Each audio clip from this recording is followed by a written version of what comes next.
So I actually don't really paint it black. I actually paint it a dark gray. So I mix black with a little bit of white, and I just paint it dark gray. I make sure I get every crack and every cranny. And this is just a touch up. I painted it black earlier so I could show you different stages. And then I just quickly touch up, make sure there's nothing that's not painted. Okay, and as you remember, the finished product has a brown tinge to it. I start with a black, and then I use a brown. So after I mix my black with my white to make the gray, the browns that I use for the first coat of brown, I use a Delta ceramic coat, acrylic paint, burnt umber, and it's a really nice dark brown. So I use that on the black, and then I highlight that with a brown velvet, and then I take the brown velvet and mix it with some tan, and I put another highlight on it, and then I go over just a little bit of the corners in the tan again as another highlight. But I'll show you each one of those steps as I go, just so you can see it. Okay, so here we are. I'm just mixing up some paint for painting the white. As I said, I take a black and I put a little bit of white in it, like so. I just put enough to give it a bit of a gray tinge, not too much. And then I just wet my brush so that the black and the gray, the black and white is nice and wet. And I do that because I want it to run deep into the cracks. And what I want to do is get it deep inside those cracks. I want to fill the whole crack so we don't see any white. So we don't want it so wet that it takes the glue off, but we want it wet enough that it gets in the cracks. And we're just going to give it a good cover and paint the whole thing black. And once it's painted black, we got a good cover on it. And you don't want to do this until you glue on your tiles are dry. So you don't want to get too eager. I'm sometimes not the most patient person, so I jump ahead. But I took a couple hours to let the glue dry before I started into this, and that way it works out better in the long run. So you just want to do that quickly and see how it works into the cracks. And if you're finding that you're having a hard time getting into cracks, just dip your brush in the water, and that'll allow the black to seep a little more and get deeper in there. So we're just going to go through that, and at this point I'm just going to speed up the tape a bit and let you see it in fast motion.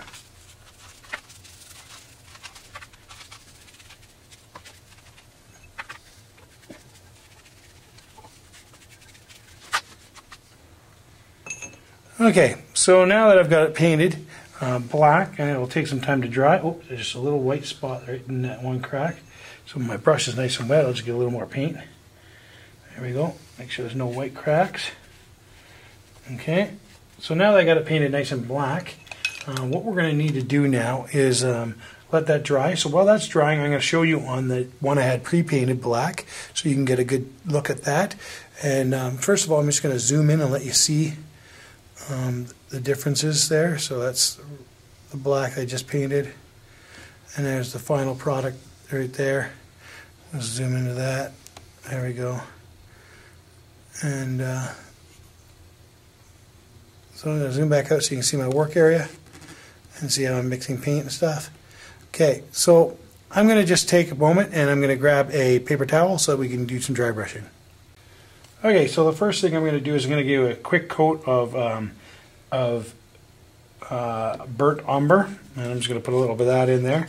And this is going to be a straight coat, and it's going to be almost a full coat on the black, because I really want to get rid of the black thing. It's not going to be quite a full coat, but it'll be pretty close. And I'm going to take the paint, I'm going to rub the base the most off of it, and then I'm just going to scrub across it fairly fast, leaving more than a dry brush. It's kind of a half wet brush, and I'm just going to go fairly good across, and I'm going to go try to get every direction just so that it gets most of the coverage. And this could be considered a coverage coat if you want. That's what we can call it, a coverage coat. And that's just to cover the black a bit. I'm leaving the black in the grooves and the cracks though, so that we do have some darker spots on it. And so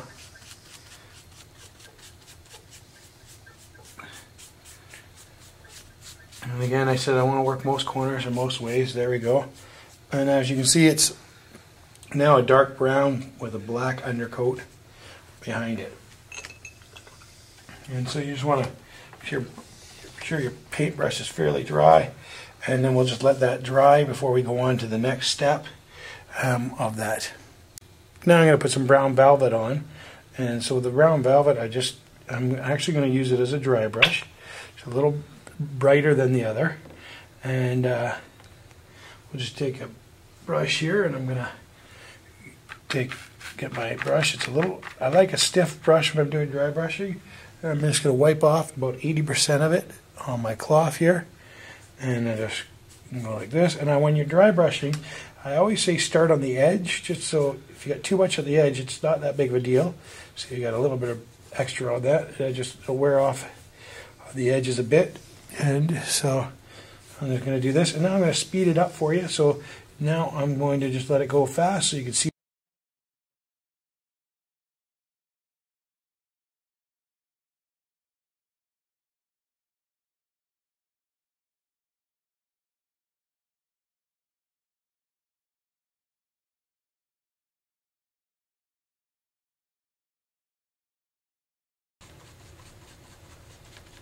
Okay, so when dry brushing, not only do you want to take off about 80% of your paint, we want to do short, choppy strokes, and you want to get every direction, but you want to keep it even across the thing. And so it's hard, the camera angle here, I'm just going to use my other hand. So you just do short, choppy strokes, and you want to do them fast so that it gets all the different angles of the brush on there.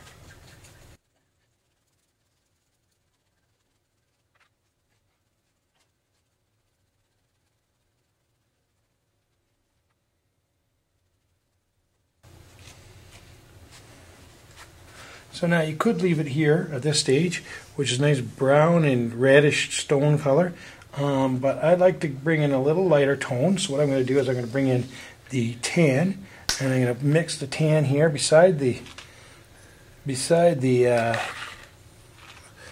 put it there right beside the velvet brown, and I'm going to put a little bit of a mix in there with the velvet brown and the tan. I'm just going to give it a stronger tan, a little bit of velvet brown in it, and just mix that all up. Now if you notice, I'm not mixing the whole process in. I want to keep the tan out to its outside, and I'm mixing some velvet in there because I'm going to do another layer with the tan. So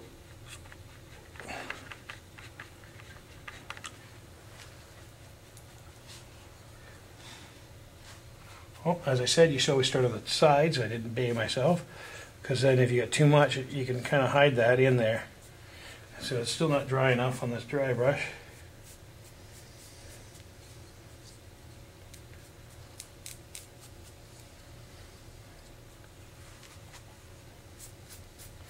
And now you just want to get even shorter, lighter strokes, barely just tapping. Now you're just trying to catch the top, very top edges of this, and you're going to keep it nice and short and catch the edges as best you can without putting too much paint on it.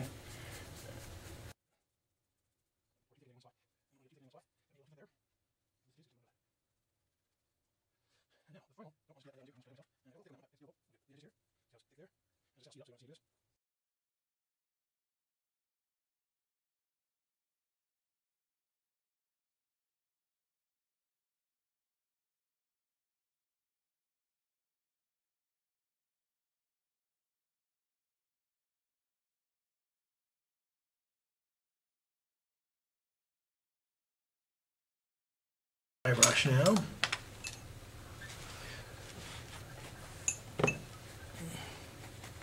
And what I want to do this time is I want to get that tan. And so I'm going to wipe off 80% of it. And I'm going to catch the corners with the tan. And I'm just going to try to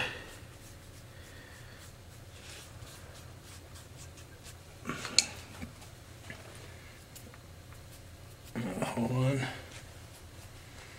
Dry brush is a little too small. Not getting enough.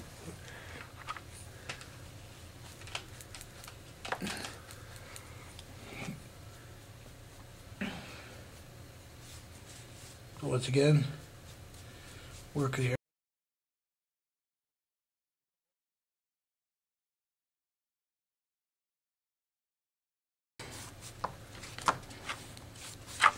Now, you don't want to get the edge outside. If you're going to have a wall on the edge, it's going to cause shadow. So you might actually want to go back and just darken the edges of the tile if you're going to have a wall there, so that it would look like a shadow rather than a highlight, because the light would be kept out of the edges.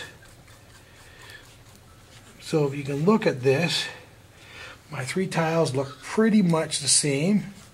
And that's what you want. You want a consistency through them. Now, you can even go a little lighter if you would like than that. What I did on my first tile is I actually, once I was done dry brushing the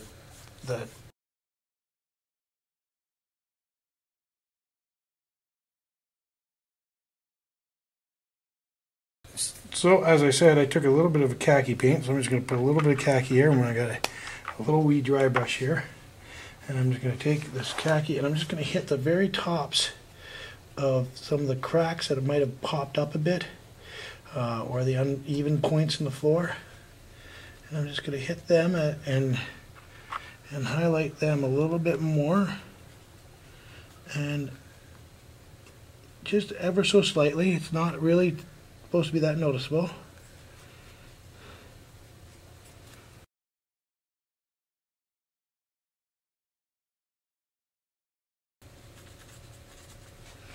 So there, and now what I do to finish it all off, to give it this full finished look, one of the things I might do is add some sand to it and stuff like that to finish it. But for those ones, I'm not going to do that right at this moment. Instead, I'm just going to coat them with a clear sealer, and this clear sealer will give it a little bit of strength and allow it to give it a nice duller look in there.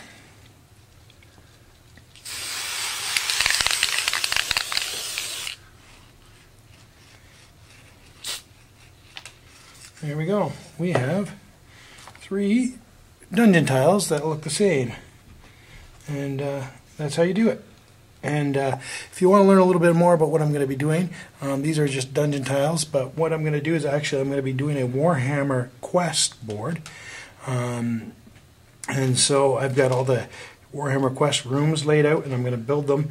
Now these ones are all the same. They're going to go into this as just basic dungeons, and I'll fill them up with some things, but I'm going to take a copy of all the actual board pieces. I'm going to build the board as it is in the original game and the expansion parts. So this is a project. If you want to learn more about the Warhammer Quest project, just ask me about it, like me, subscribe to me, and we will work on it together, and you'll see stage by stage, board by board.